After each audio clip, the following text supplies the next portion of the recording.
हिंदू धर्म में करवा चौथ साल की सबसे बड़ी चतुर्थी और महत्वपूर्ण तिथि मानी जाती है।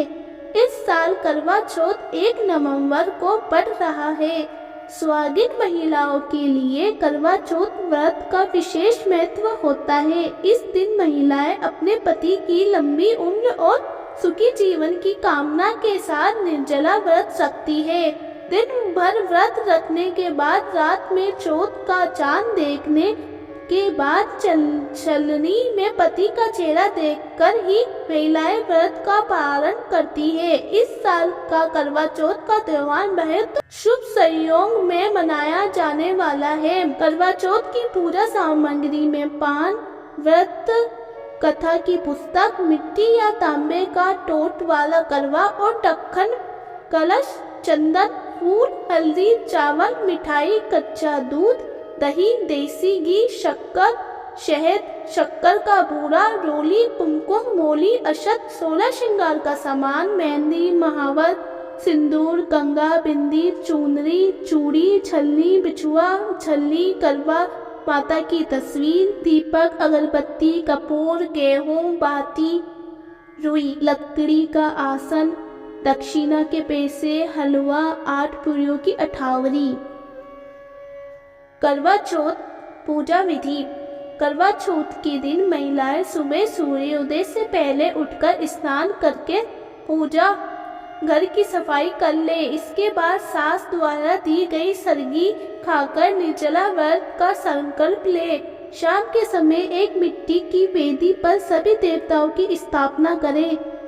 इसमें कम से कम 13 करवे जरूर रखें। धूप, दीप, चंदन, रोली और सिंदूर से पूजन थाली सजाए। चंद्रमा निकलने से लगभग 1 घंटे पहले पूजा शुरू कर दे।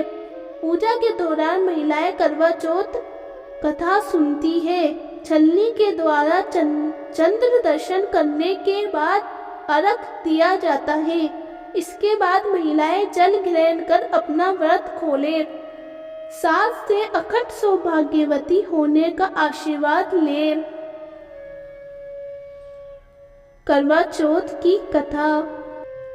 एक गांव में एक साहूकार के 7 बेटे और एक बेटी थी। सेठानी सातों बहुएं और बेटी सहित कार्तिक कृष्णा चौथ को करवा चौथ का व्रत किया। उस लड़की के भाई हमेशा अपनी बहन के साथ भोजन करते थे। उस दिन भी भाइयों ने बहन को भोजन के लिए बोला। तब बहन बोली, भैया आज मेरा करवा चौथ का व्रत है, इसलिए चांद उगेगा जब खाना खाऊंगी। भाइयों ने सोचा कि बहन भूखी रहेगी, इसलिए एक भाई ने दिया लिया और एक भाई ने चलनी लेकर पहाड़ी चढ़ गए।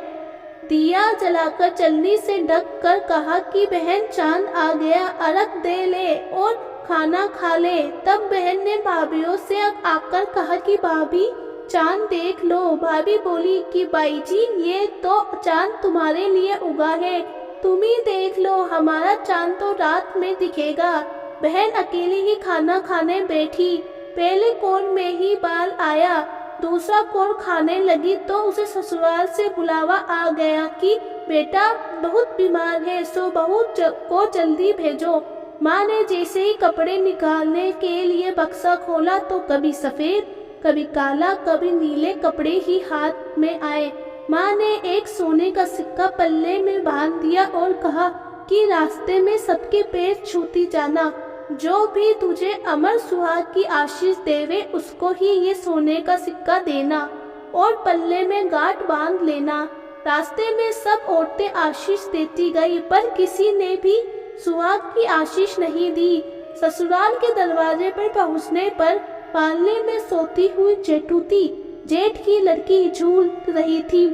उसके पैर छूने लगी तो वह बोली कि सीली हो, सपूती हो, 7 पूत की माँ हो।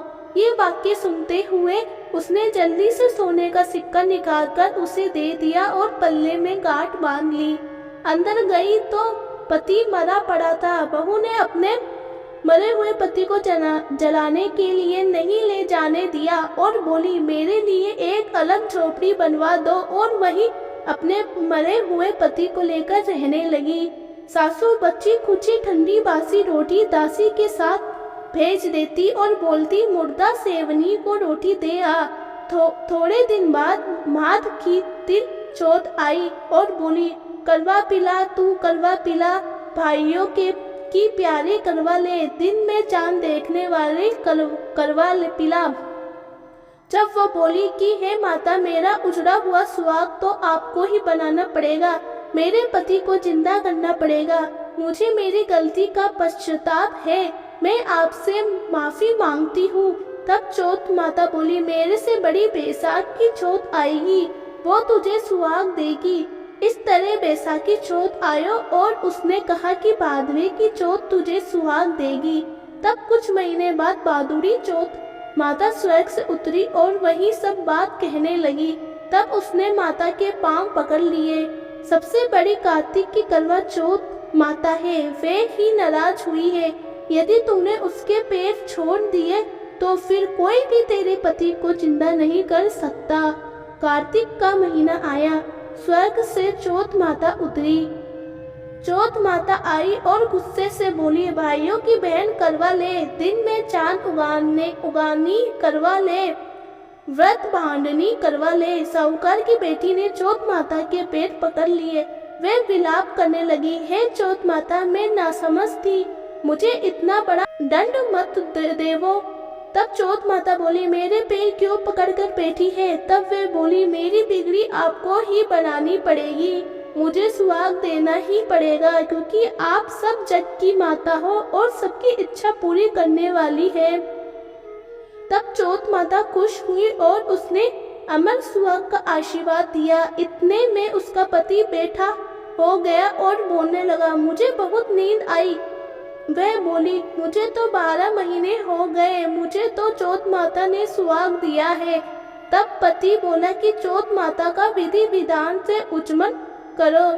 उधर ननद रोटी देने आई तो उसने 2 जन के बोलने की आवाज सुनी तो अपनी माँ को जाकर बोली कि भाभी तो पता नहीं किससे बातें कर रही है।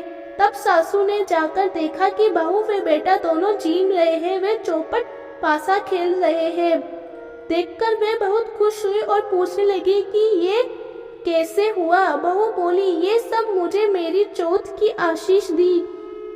दूर खड़े हुए पति पत्नी का गठबंधन जुड़ गया और माता ने दिया और सासू के पैर छूने लगी और सास ने अमर सुहाग। सब चौथ माता का चमत्कार मानने लगे। चौथ माता का व्रत पत्नी बेटी की माँ सभी को करना चाहिए। तेरे चौथ करनी चाहिए। हे चौथ माता, जैसा साहूकार की बेटी का सुहाग अमर किया वैसा सभी का करना।